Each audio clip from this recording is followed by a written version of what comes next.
Mutual Broadcasting System presents The Mysterious Traveler.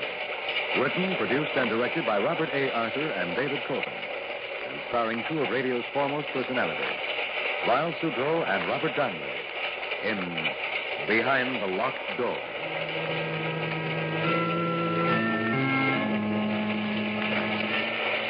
This is a mysterious traveler inviting you to join me on another journey into the realm of the strange and the terrifying. I hope you will enjoy the trip, and it will thrill you a little and chill you a little. So settle back, get a good grip on your nerves, and be comfortable, if you can, as I bring you the strange and chilling stories so many of you have asked to hear again. I call it Behind the Locked Door.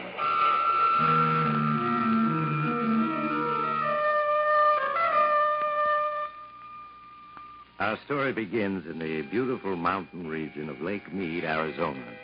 A convertible car is speeding along a deserted road which winds through the mountains. The car slows down, turns into a dirt road. A few minutes later, it comes to a stop before a small mountain lodge. Kathy Evans, an attractive girl in her early 20s, gets out of the car, runs up the steps of the lodge to the front door. She knocks impatiently, looking about anxiously.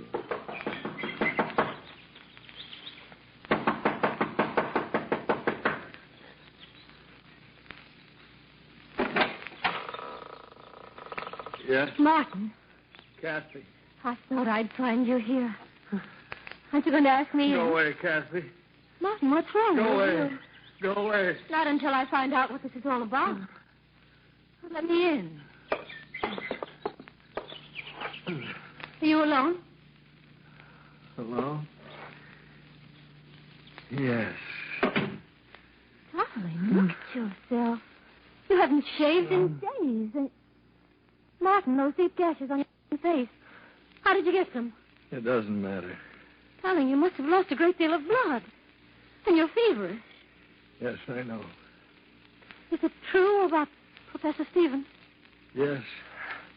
Why did you leave town so suddenly last night? The authorities are looking for you. What? Do they know I'm here? No. How could they? It was intuition that brought me here. They must have found me. Martin, nothing makes sense. You returned from an expedition last night alone, unexpected. You stay in town 1 hour and then vanish. Not even phoning me. It's best that way, believe me, Kathy.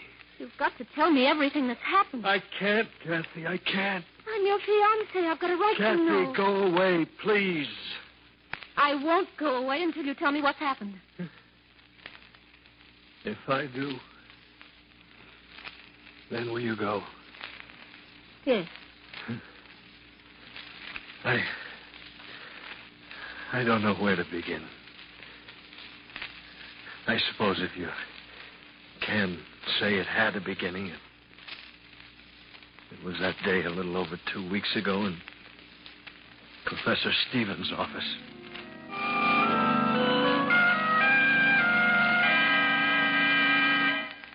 Come in, Martin. Come in. Have a seat. Thank you, Professor. Martin, how would you like to go exploring with me for, say, 10 days, 2 weeks at the outside? Exploring where? The Vermilion Cliffs along the Colorado River. I found some wonderful Aztec pieces there last summer. One large cave I stumbled on proved to be a veritable treasure trove. Yes, I've seen those Aztec pieces in the University Museum. Now, the Vermilion Cliffs still remain largely unexplored. I'm sure that we could turn up many more objects of interest. It certainly sounds intriguing. The only reason I hesitate, Professor, is because of Kathy. Oh, I'm sure she'd give you a 2-week leave of absence. Yes, I suppose so. How many of us would go? Well, it would just be you, myself, and an Indian guide, and 3 burros. I find that the fewer there are on an expedition, the better. Mm-hmm. When would we leave? Well, what about the day after tomorrow? All right, Professor, I'm with you.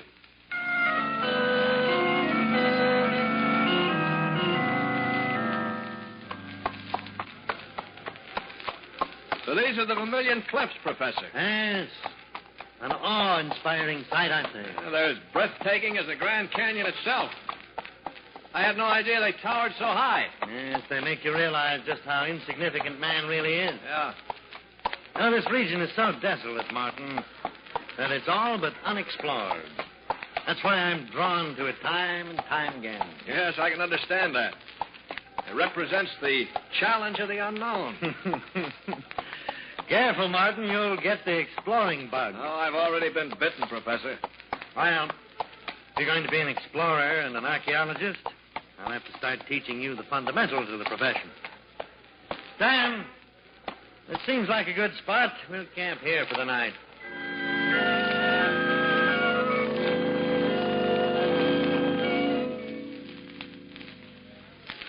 Phew. Well, it certainly is hot, Professor. Exploring isn't as easy as I thought. Yeah. All right, Professor, what is it? For 20 minutes now, you've been sitting on that rock staring at that cliff. Yeah. Note the boulders strewn over the face of that cliff. What about them? Well, that's a very peculiar landslide. If you carefully study the formation of it, What's peculiar about it? many of the rocks look as though they'd been placed there by human hands. But why and by whom? Well, one of the ancient Aztec forms of punishment was to seal a person in a cave by means of a landslide or just piling heavy rocks in front of the mouth of the cave. That landslide, there must be hundreds of tons of rock there. Yes. Well, fortunately, we're prepared for it. Is that why you brought the dynamite along? Yes. Probably all we'll find will be a skeleton. In that case, it'll have been a waste of dynamite. However, we'll chance it. Oh, Sam. What do you want? Get the case of dynamite, Sam. I'm going to blast that landslide. Professor, better leave it same way it be. Why? Evil spirit sleep in cave. Better not wake him up. You really believe that? Martin, I wouldn't laugh. Sam may be uneducated, but he senses things that you and I can't even begin to comprehend. Well, now, wait a minute. You mean you believe what he said about evil being asleep in that cave? I wouldn't say that I believe it. But nevertheless, I respect Sam's opinion. Sam, I still want to blast that landslide. I get dynamite.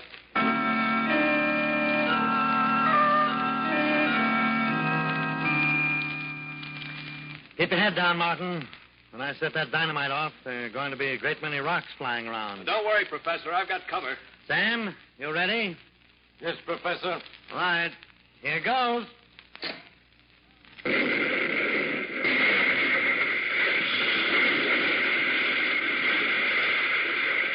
Keep your heads down. All right. It's safe now.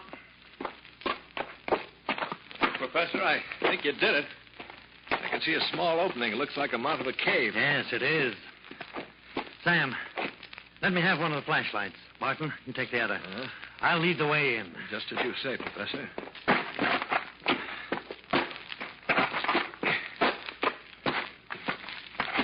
Here doesn't seem too bad in here. Yes, it's all right. Yeah. What's that noise? Just rats scurrying around. Oh.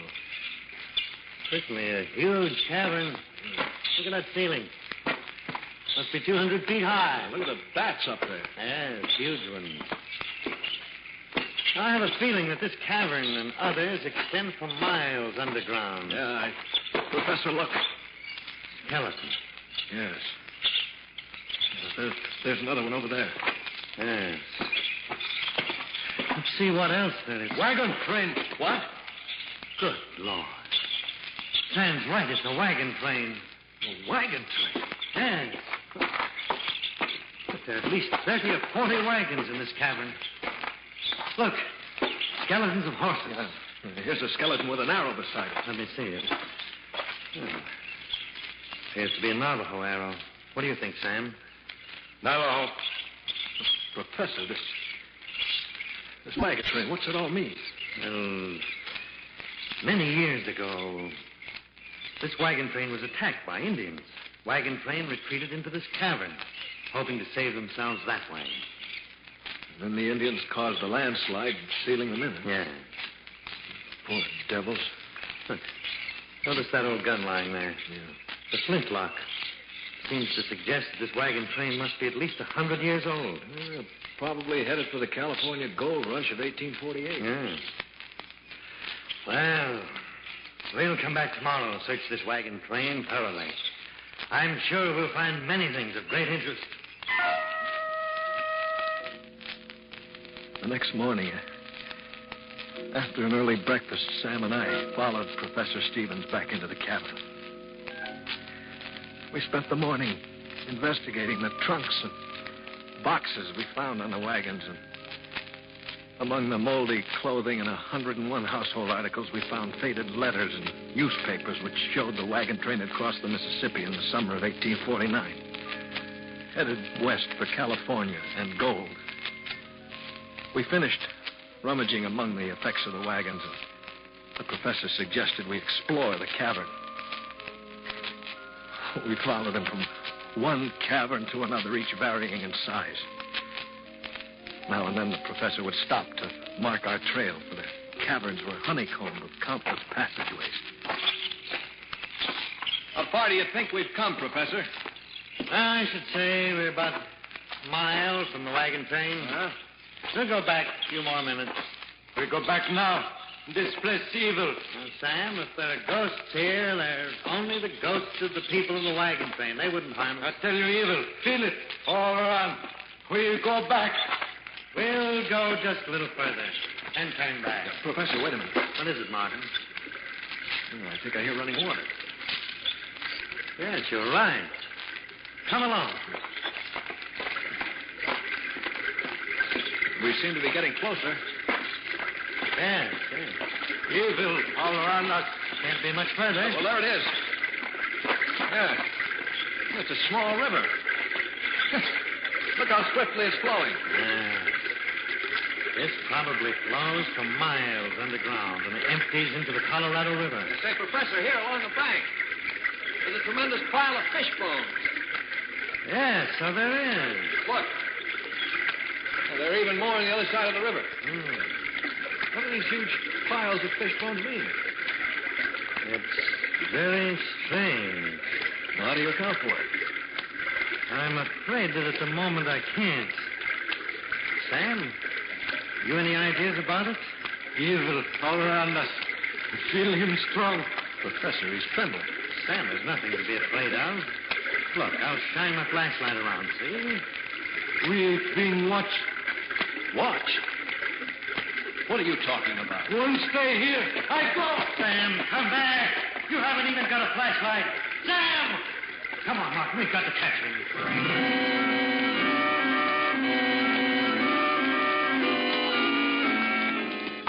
Sam! Wait for us. I can still hear his footsteps. We've got to catch him. Can do himself a serious injury running in the dark like that. Sam! Wait for us. Professor, it's Sam screaming. This way. That fool's probably broken his leg. No, it sounds more like a fight. Who could he possibly be fighting with? I don't know. He stopped. Sam, where are you? Keep shining the flashlight around. Can't be much further. Sam! There he is. Yes. He's just sitting against that boulder. His head down.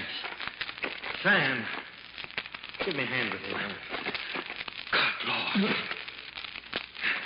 His face. Nick. Yes.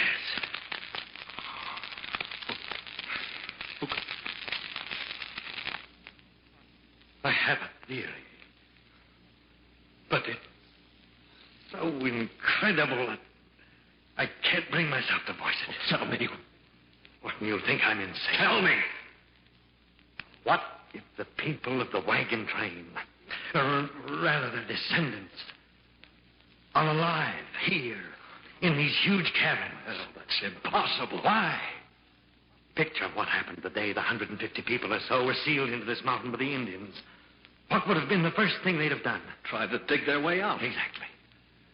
They start digging and find there are 100-ton boulders blocking the entrance, and they have no dynamite. They're forced to give up. Yes? They spend days looking for another way out, fail to find one. The day comes when all their food is gone. Starvation sets in. All right. Then that would mean they would all die. Not necessarily. The strongest of them stumble along in the darkness and find the underground river. They catch an abundance of fish and are able to survive. The huge fish bone piles along the river. Right. The river was an everlasting supply of food. They continue to live by the river in the dark. Some probably went insane, died. Others adjusted themselves to their new environment.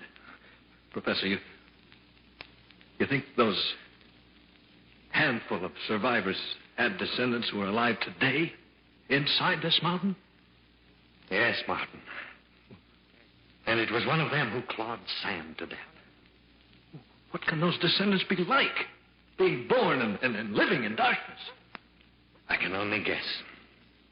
I should imagine they'd be blind or near to it. But their other senses would be remarkably developed. Their physical appearance? I don't know. Oh, gee. It's all like a nightmare. A nightmare you can't awaken from. What's to prevent them from attacking us? And our flashlights, for one thing. I'm sure light frightens them, just as fire frightens animals. Fortunately, I have a revolver. Well, we better move on. Wait a minute. What about Sam? There's nothing we can do for him now. Come along, Martin. We must find the trail I marked so that we can get out of here.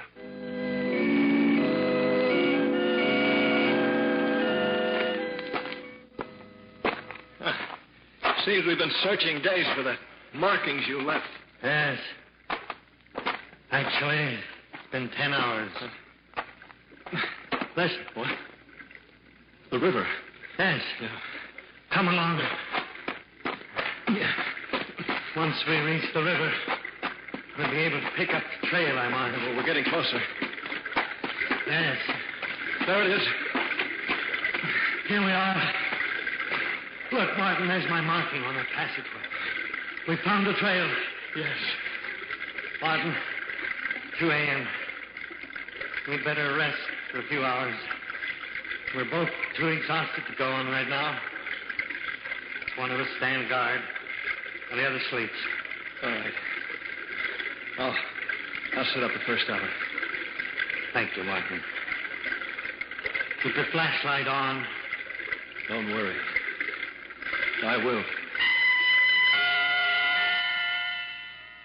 In a matter of minutes, the professor fell asleep, and I sat on guard, flashing my light slowly around the huge cavern. I looked at my watch, and the seconds seemed like minutes, and the minutes like hours. My eyes grew heavy, and I finally dozed off.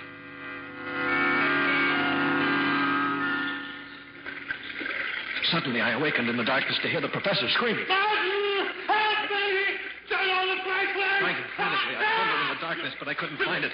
Then suddenly they were shot. By the flash of the gun, I could see the professor struggling with a huge, dark figure. And suddenly, all was quiet, except for the professor's moans. As I crawled toward him, in the darkness, my hand struck the flashlight. I turned it on, and there was the professor. Martin, I think I'm wounded. You're bleeding badly. Let me stanch your wounds. Too late. Leave at once. At once. But what about you? Professor? Professor! I felt his heart, but there was no beat. I staggered to my feet, shined my flashlight around until I found the professor's markings. I stumbled wearily along the marked passageway, trying not to remember my last glimpse of the professor's face. I hadn't gone more than 100 yards when suddenly my flashlight flickered and went out. As I stood alone in the darkness, rats scampering past, I fought to keep from screaming. The darkness seemed to become heavier and more oppressive with each passing moment, and I had the feeling something was silently approaching. I backed up against the passage wall and waited, my eyes straining in the darkness, and then suddenly I was leaped upon by a wild fury. I threw my arms up as razor-like claws raked my face and neck. Again and again, the darker savage was knocked aside, and I could feel the blood streaming down my face and neck. And then suddenly the deathly clawing ceased as my attacker turned to ward off something in the dark. As I sank to my knees, I was dimly aware of a fierce fight taking place, and then consciousness left me.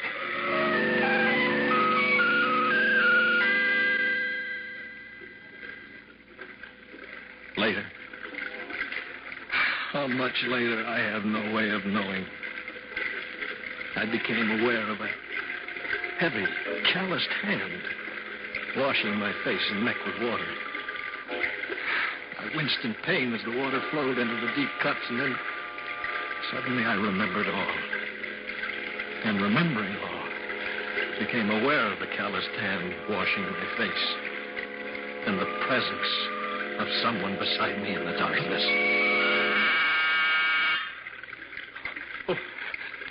Who are you? For a moment, the hand hesitated, then resumed washing my neck. Well, can't you speak? Say something. A noise came from its throat that was more that of an animal's than a human being. If I could only see you. Do you have a name? It spoke. It seemed to repeat the word name, though I couldn't be sure. Faint from the loss of blood, I closed my eyes and fell asleep.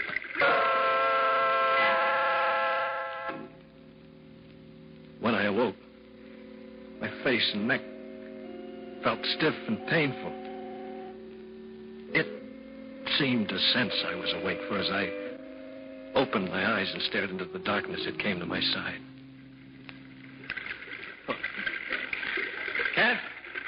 Can't you understand anything at all? Don't my words make any sense to you? Why did you save my life? My hand brushed against its hand, and I could feel the sharp, claw-like fingers on it. I reached out in the darkness. As I touched its face, it bit my hand.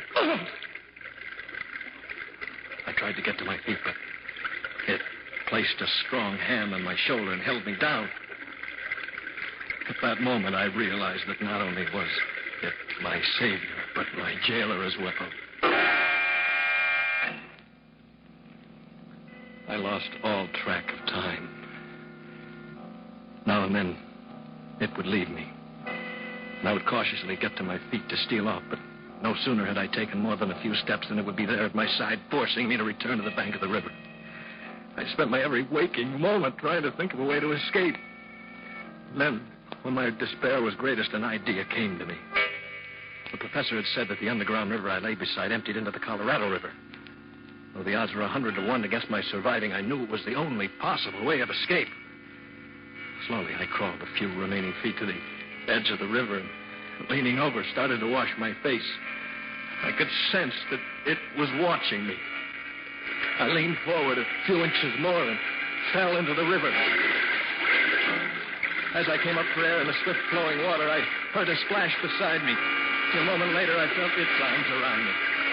The current swept us along with breathtaking speed, and as we clung to each other, I discovered that it couldn't swim.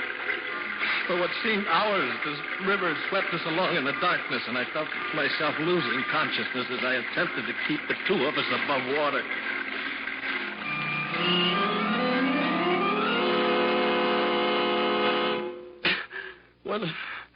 When I regained consciousness, Kathy, we were both lying on a sandbar in the Colorado River, and the sun was beating down on us. Darling, you're delirious from your wounds. You need a doctor. I wish it were simple as all that. You're feverish. You need care. Go away, Kathy. Go away. How can I? Leaving you alone like this? Don't you understand? I'm not alone. She's here. She's here? Yes. Didn't I tell you? It turned out to be a she. You're out of your mind. You don't know what you're saying. I first saw her that first time. Lying unconscious on that sandbar, my first instinct was to leave her there, but how could I? She had saved my life in the cavern and then jumped into the river when she thought I was drowning, even though she couldn't swim herself. Martin, I want you to get a grip on yourself. Just as I was dependent on her in the dark, she's dependent on me in the light. She's blind. She can't speak, yet she... Stop talking like that. You can't believe it's true, can you, Kathy? Neither could I at first. What are you staring at? Huh? Is there anyone in that bedroom? Well, I'll soon find out. Why is the door locked? She's in there. Martin, you're sick. You don't know what you're saying.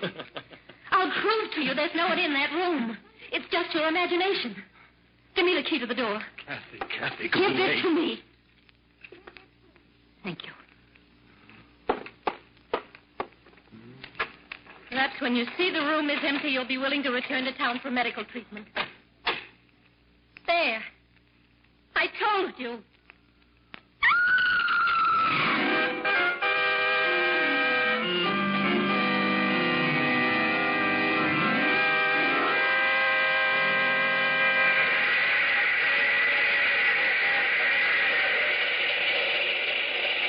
This is the mysterious traveler again.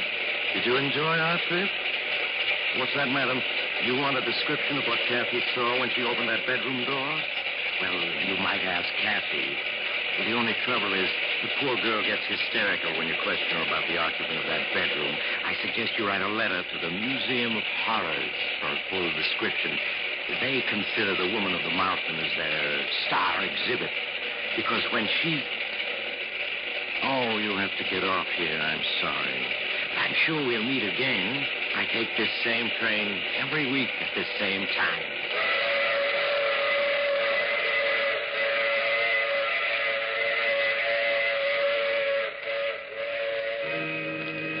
You have just heard The Mysterious Traveler. You may now enjoy other exciting adventures of The Mysterious Traveler in the current issue of The Mysterious Traveler magazine. In our cast, Lyle Sudrow, Ann Shepard, and Robert Donnelly, with Maurice Traveler in the title role. Phil Tonkin speaking. This program came to you from New York. Mutual's ace commentator Cecil Brown, currently on a 3-month fact-finding tour of the world, heads for the Orient on the last lap of his history-making trip. In these last weeks, Mr. Brown will bring you on-the-scene reports from such tinderbox areas as India, Hong Kong, Hawaii, Japan, and Honolulu. You won't want to miss any of the eyewitness accounts by this able commentator of the latest happenings in these headline-making spots of the world. Be sure to listen to the news reports of Cecil Brown over most of these stations. This is the Mutual Broadcasting System.